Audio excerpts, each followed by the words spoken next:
नमस्कार प्रणाम। पूर्वोत्तर भारत तीर्थ दर्शन यात्रा के क्रम में हम पूर्वांचल के मेघालय प्रांत में प्रवेश कर चुके हैं। तो यहाँ के हम लोग सुंदर प्राकृतिक दृश्य देखेंगे। अभी जब हम प्रवेश कर रहे हैं गुवाहाटी सिलचर जो हाईवे है जो शिलोंग लेकर के जाता है, इस मार्ग में मेघालय के अंदर जो 3 प्रमुख जनजातियाँ हैं, गारो, खासी और जयंतिया, इसमें से खासी जनजाति के जो देवताओं का जो प्रधान स्थान है, आप देख सकते हैं, सेंग खासी कहते हैं। ये द्वार बड़ा सा बना है और पीछे में इस जगह का नाम लिखा हुआ है। इस जगह का नाम जो है थोड़ा सा मेघालयन नाम है और मानते हैं खासी मान्यताओं में कि ये स्वर्ग का द्वार है। तो चलिए देखते हैं कि क्या यह वास्तव में स्वर्ग का द्वार है। तो आइए चलते हैं हम पहाड़ पर, उस जगह पर।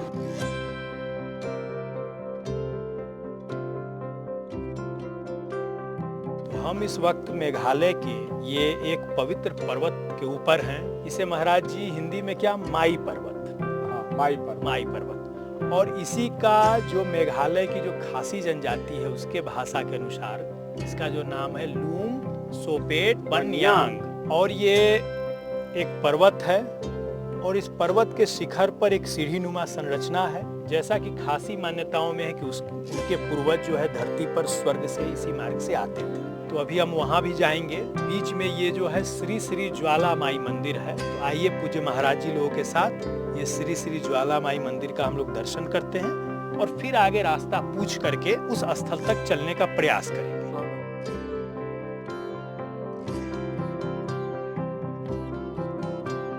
तो इस दुर्गा मंदिर में महाराज जी नाग देवता का भी स्थान है, हम लोग देख रहे हैं। और इधर हम लोग देख रहे हैं कि नाग देवता की आकृति बनी है और जगह कितना पुराना है कि इस पर दीमक भी लगा है। सामने ये बहुत पुराना वृक्ष है और ये बट वृक्ष है और बट वृक्ष के नीचे दुर्गा मैया की एक मूर्ति भी है और लोगों ने कपड़े भी सब बांध रखे हैं, त्रिशूल इत्यादि भी। लगता है लोगों की मान्यताएं जो पूरी होती होंगी। और देखिए यहाँ जगह जगह पट्टिका भी लगी है कि फूल तोड़ना और उखाड़ना मना है, पकड़े जाने पर 500 रुपया का फाइन होगा।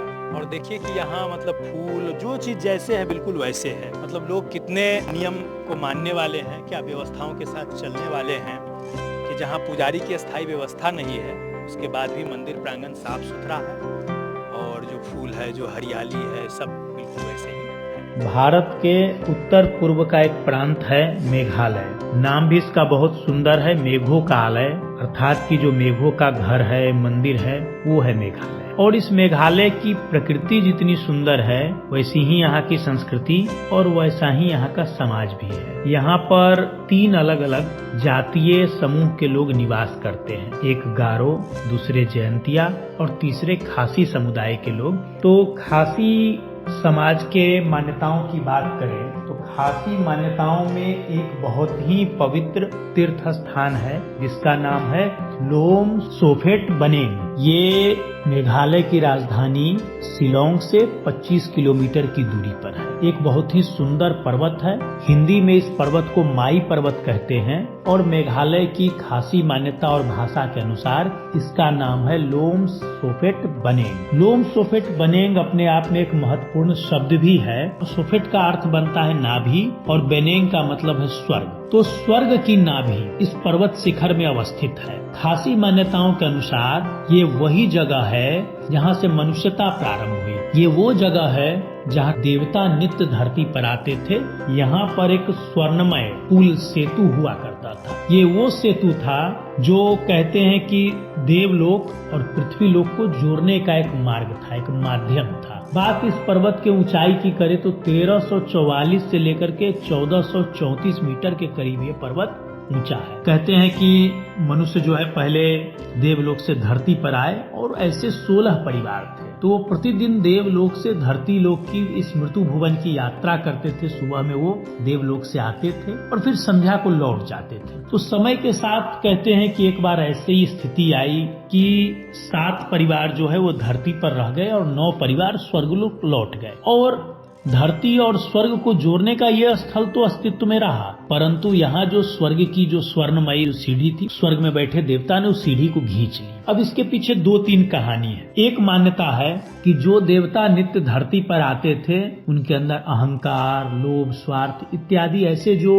मानवीय दुर्गुण है वो उनके अंदर आ गए। तो इस नाते इन 7 लोगों को, 7 देवताओं को इस धरती पर रुकना पड़ा और उन्हीं 7 से ये सृष्टि बढ़ी है। वहीं जिनके अंदर ये दोष नहीं आया, मानवीय दोष दुर्गुण, वो 9 जो है वो आज भी स्वर्ग में निवास करते हैं। दूसरी कहानी है कि ये सृष्टि का विकास का क्रम था और देवता चाहते थे कि सृष्टि बढ़े। तो जो सर्वोच्च देव थे उन्होंने इन देवों को आदेश किया कि तुम जाओ धरती पर और धरती पर जो है तुम मनुष्यता का इतिहास तुम्हारे माध्यम से प्रारंभ होगा। तो ये दूसरी कहानी है। और तीसरी कहानी है कि स्वर्ग से इन्हें धरती पर भेजा तो गया, उसका एक कारण ये भी है कि उस समय वहां देवलोक में जो है बाढ़ जैसी स्थिति आई। तो इस नाते भी देवलोक से इन 7 लोगों का यहाँ आना और बसना हुआ। तो ये कुल इसकी कहानी अपने आप में है। और यहाँ इस जगह पर खुदाई भी हुई है, तो उस खुदाई में ईस्वी पूर्व के 1220 के बर्तन, कृषि संबंधी औजार इत्यादि मिले हैं। दूसरा है कि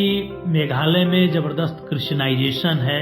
इसके बाद भी जिन्होंने अपना धर्म परिवर्तन नहीं किया, वो परिवार तो यहाँ एक वर्ष में निश्चित समय उत्सव में आते ही आते हैं। इसके अलावा भी खासी समाज के वो लोग आज भी विश्वास जिनका अपने पौराणिक मान्यताओं में है, वैसे सभी परिवार फरवरी के दूसरे रविवार को यहाँ निश्चित तौर पर आते हैं और कहते हैं कि यहाँ पर उस समय बहुत बड़ा मेला होता है। यहाँ जो श्रद्धालु आते हैं वो करीब 15 किलोमीटर की पहाड़ पर चढ़ाई करके इस पवित्र स्थल पर आते हैं। यहाँ एक बहुत बड़ा सा घेरावा है और घेरावे के बीच एक खासी मान्यताओं का मंदिर भी है, जहाँ इनके पवित्र जो है वो ध्वज इत्यादि लगे हैं। खासी मान्यता का ध्वज जो है लाल रंग के पृष्ठभूमि पर सफेद रंग का एक सूर्य जैसा आकृति बना है और उसके बीच एक मुर्गे की छवि है। तो कहते हैं कि ये लाल पृष्ठभूमि जो है वो साहस का और शुभता का प्रतीक है। वहीं लाल के अंदर ये जो श्वेत गोलाकार आकृति है, इसके विषय का इसका सोच है इनका कि श्वेत सबके लिए सम्मान की भावना और सत्य के प्राप्ति की ओर बढ़ना और खासी मान्यताओं का प्रचार। और इसके अंदर जो मुर्गे की आकृति बनी है उसके विषय में विचार करें तो ये अंधेरे से उजाले की ओर ले जाने का संकेत है। वहीं हिंदू मान्यताओं में हम विचार करें तो देवी दुर्गा नवरात्र के दिनों में जब आती हैं तो अलग अलग उनके वाहन होते हैं। तो उन मान्यताओं में कई स्थान पर क्या है कि माँ जो है कई बार वो मुर्गे पर भी सवार होकर के आती है। तो इनका जो पवित्र ध्वज है तो ये हमारे सनातन संस्कृति के अन्य प्रतीकों की तरह ही है। अब आइए इस जगह के विषय में। तो इस समय फरवरी में बहुत बड़ा उत्सव होता है और इस समय यहाँ बलि दी जाती है और भविष्यवाणी भी करते हैं। यहाँ एक देवता की आकृति नुमा एक शिलाखंड भी है जिसका इस उत्सव के दौरान स्नान कराया जाता है, शुद्धि होती है और चावल के दाने सभी लोगों के बीच यहाँ वितरित किए जाते हैं। अब जहाँ तक बात है इस जगह के विषय में, ये ब्रह्मांड का केंद्र है और ये दिव्य चेतना का भी स्थल है। तो ये खासी मान्यता अपने आप में बहुत महत्वपूर्ण है कि आज के इस दौर में जब हम प्रकृति के प्रति निष्ठुर हैं, अपनी संस्कृति को हम भूलते जा रहे हैं, उस अवस्था में भी अगर कोई हमें एक संदेश दे रहा है और हमें एक सही मार्ग दिखा रहा है या दिखा सकता है, तो ये जो है ये खासी मान्यता में ये चीजें हैं। कहते हैं कि यही सनातन संस्कृति का अभिव्यक्ति का तरीका है और इस प्रकार का इसका महत्व है। तो ये अपने आप में बहुत महत्वपूर्ण है और यहाँ पर कई महत्वपूर्ण हस्तियां भी जा चुकी हैं। अभी पिछले वर्ष ही इस पवित्र पर्वत स्थान पर राष्ट्रीय स्वयंसेवक संघ के प्रमुख मोहन राव भागवत जी भी गए थे।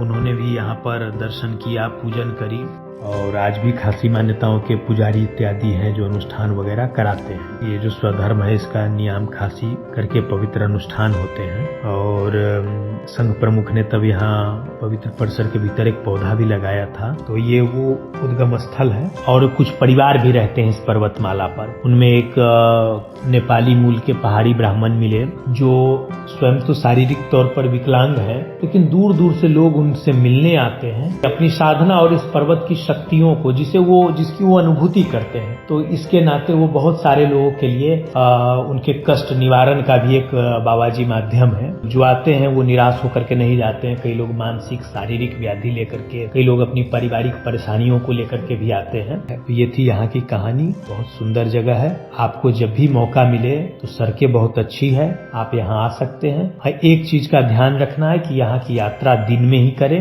क्योंकि एक तो पहाड़ी है और बड़े घने जंगल जंगल हैं, तो संध्या में आप रास्ता भटक सकते हैं या फिर कुछ और भी दुर्घटनाएं हो सकती हैं। चूंकि जंगल है, हो सकता है जंगली जानवर इत्यादि भी हो, तो आप दिन के उजाले में इस जगह पर आएं। ये थी यहाँ की जानकारी।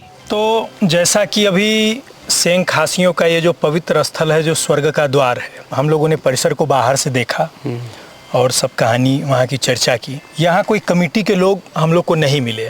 हो सकता है कि कमेटी का कार्यालय कहीं दूर हो, पहाड़ का निर्जन क्षेत्र है, या फिर विशेष अवसर उत्सव पर कुछ होता हो। यहाँ होता होगा कि माई पर्वत है जी, और ज्वाला माई की जो है सो ये लोग अथी कर रहे थे जी, कि हम लोग उपासक हैं, तो लगता होगा कि दुर्गा पूजा वगैरह में कुछ काम होता होगा। तो ये थी मेघालय के माई पर्वत अर्थात लुम्सोपेट बन्यान की कहानी। यहाँ की कहानी यहीं तक थी। अब हम अगले स्थल आपको लेकर के चलेंगे अपने पूर्वोत्तर भारत तीर्थ दर्शन यात्रा में। धन्यवाद।